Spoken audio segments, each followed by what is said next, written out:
Hello everyone! We are here at a particular place at Bacolod City National High School where a tree planting will happen in a while, and such will be participated in by some delegation officials, some coaches and athletes.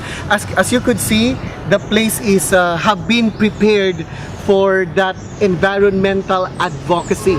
Actually, the tree planting is part of the program of the Palarong Panrehiyon, that is, the delegations should give their share to the protection and preservation of our environment. Let's see what our very own delegations have given and have done for this particular advocacy.